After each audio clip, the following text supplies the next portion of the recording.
You know what? Fuck it. Fuck it. It's just line up kitties. Let's get this over with. Spider-Man 3, you're forgiven. Venom, we cool. Let there be carnage. I got you. Morbius, it's Morbin time all the fucking time as far as I'm concerned. Van Forstick, I'm sorry. Oh, dear God, I'm so fucking sorry. You know what? Fuck it. To every bad comic book movie I've ever ripped into up until this point, I didn't know any better, okay? I'm sorry. I'm so sorry, God.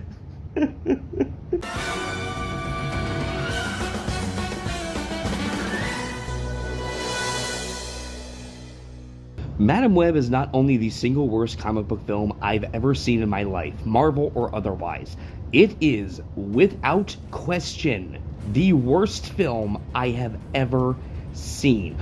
That movie is the worst! Or at least the worst studio film I've ever seen. Yeah, that title wasn't clickbait, folks. I'm dead serious. I mean, fuck. I don't even know where to start with this thing. This review is coming out months and months after the film's release. Not out of scheduling issues or anything like that, but because I simply got nothing. Even Catwoman wasn't this. Hell, this makes Catwoman look halfway fucking competent. So, in Madam Web, we follow Cassandra Webb, played with no apologies by Dakota Johnson, who develops the power of foresight after a near-death experience. There's also some shit about her pregnant mother looking for a spider in the Amazon, and a spider cult living in the trees, and my god, I don't care. But then the same asshole that killed her mother goes after these 3 girls who will one day become Spider-Women and throw him out a window, so now she has to protect them from their own stupidity, and... Everybody got that? Yeah, you notice how everything I just said sounded either really stupid or not interesting? Yeah, well, that's because the entire plot is stupid and not interesting. Cassandra Webb as a character is probably the most unlikable piece of shit you could put as the main protagonist in a movie like this. She's an EMT. Oh, so she likes saving lives? Fuck no! She's interested in the people she saves from death? Fuck no! Does she accept a thank you from a young child whose life she has saved? Fuck no! Oh, but she's only like this one time, right? Fuck no! 18 fucking times! I swear, I have never rooted for a main character to die so much in a goddamn film. Her mother dies giving birth to her at the beginning, but Cassandra just holds a grudge against her for reasons. She goes out of her way to save 3 girls from an evil Spider-Man looking douchebag, and then immediately complains that she has to help them. Like, why did you even bother if all you were gonna do is complain? Right off the bat, this movie gives you 0 reason to like this person. And even when they try to make her the hero in the end, it's way too little, way too late, and way too stupid.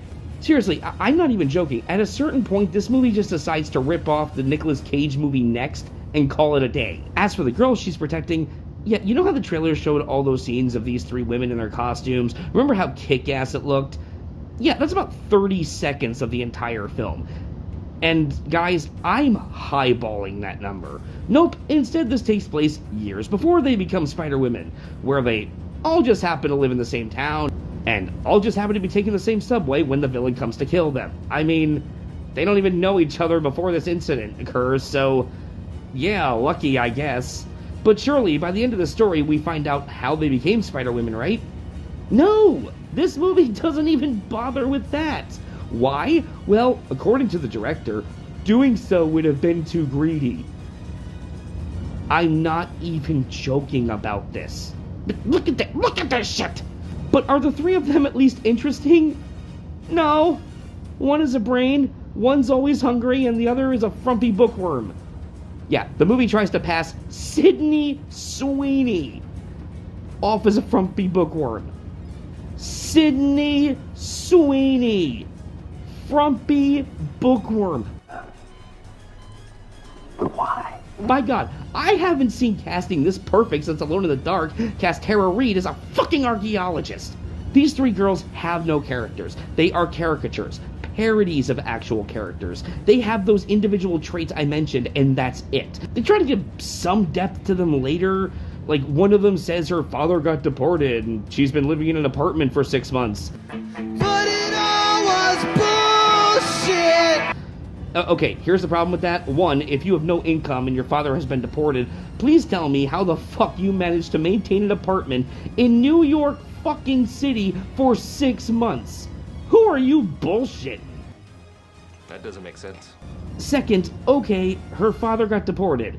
In what way does this strengthen her character? It doesn't. It doesn't affect her personality. It has no bearing on the story at all. The plot point is simply a nothing burger. This is a film so disinterested in building its characters that the main villain's name is never once said on screen.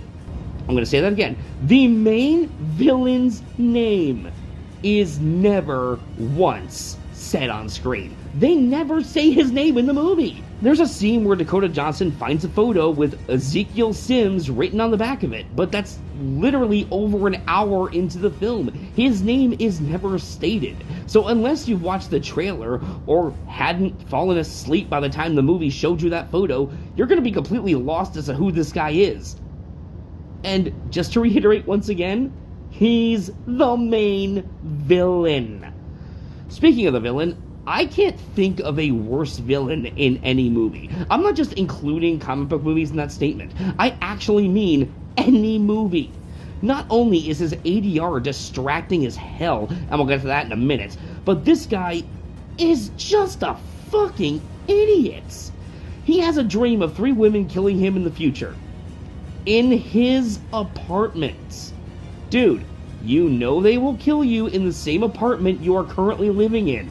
Just move! Go to another city! Go to another state! Leave the country if you're that afraid of them killing you! What is stopping you?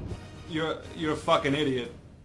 On top of this, the movie finds you so stupid as to believe this guy is afraid of being pushed out a window to his death.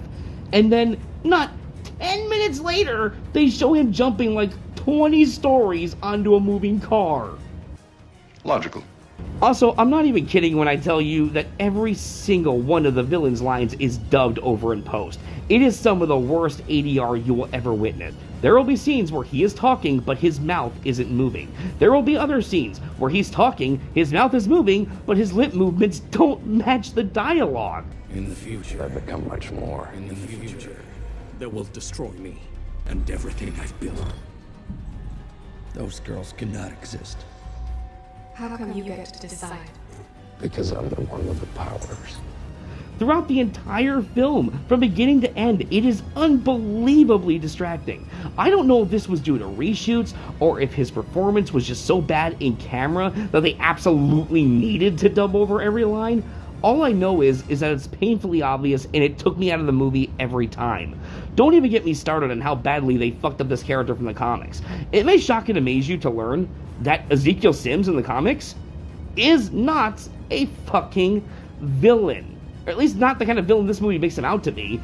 This guy literally sacrificed himself to save Spider-Man's life in the comics. He was Silk's mentor, for fuck's sake. He's not a goddamn evil Spider-Man looking motherfucker. And listen, don't get me wrong here. Sometimes this can work. Look at Captain America the Winter Soldier. Alexander Pierce wasn't a villain in the comics either.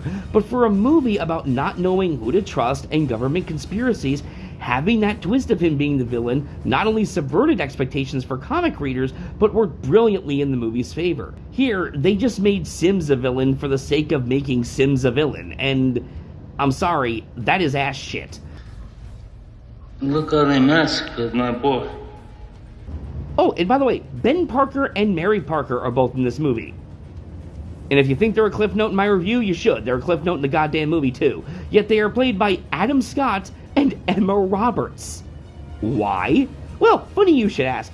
Evidently, the original script for this movie had Ezekiel Sims time traveling to the past to kill Mary Parker before she gives birth to Spider-Man. The Spider-Women were also going to travel to the past to save Mary Parker while simultaneously teaming up with Cassandra Webb, who in the future is their mentor, but in this past time is only a woman just discovering her abilities. Now, allow me to ask the question that all of you should be asking right now: why the fuck didn't I get that movie? Yes, it's totally a ripoff of Terminator, but it's Terminator with Spider-Man characters. That sounds fucking awesome. I done declare shenanigans. But no, apparently they decided the movie needed a ton of last-minute rewrites. And what we ended up with was this steaming pile of shit in front of us.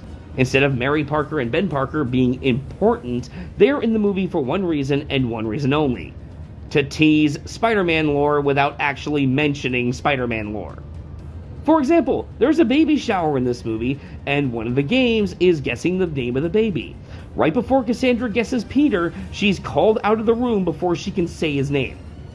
There's another scene where Ben says that he met a girl, but won't tell Cassandra her name. Why? I don't know. Puppies. Puppies are fucking why. And I'm not even kidding. We see Spider-Man born in this movie, and not once do they say the name Peter Parker.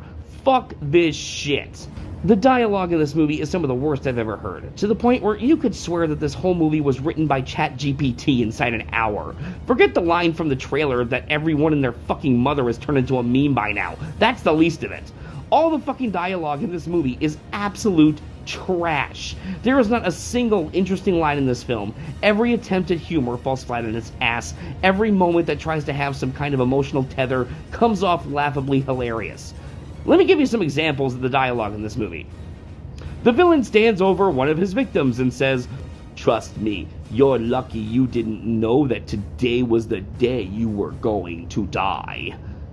And I shit you not, he delivers it exactly how I just did. I'm not making this up. One of the teen girls says the line, "You wouldn't like me when I'm hangry." You know, you get it? It's a play on the Hulk. And you wouldn't like me when I'm angry. Did you get that? Did you get it? Huh, audience? Did you get that? Have you been slapped in the face enough with that bullshit? I just felt you needed it spelled out because, you know, it's just so subtle. And she says it twice in the movie. You know, because once wasn't that enough. That wasn't cringe-inducing enough. Oh, hell no. Let's milk that Z-list Hollywood writing for all it's fucking worth. Cassie looks over her mother's journal and states, "I hope the spiders were worth it, Mom." Do I need to comment? No. Good. Moving on. Cassie almost hits one of the girls as she's driving an ambulance. She gets flipped off by the girl and says, "Who flips off an ambulance? Seriously." Who throws a shoe? Honestly. And no, the dialogue doesn't get any better from here. Now we go on to the action. Oh, dear God. When it's not terribly edited and choreographed, it's poorly thought out and rarely makes sense. These ladies are being chased by Ezekiel through a Pepsi factory.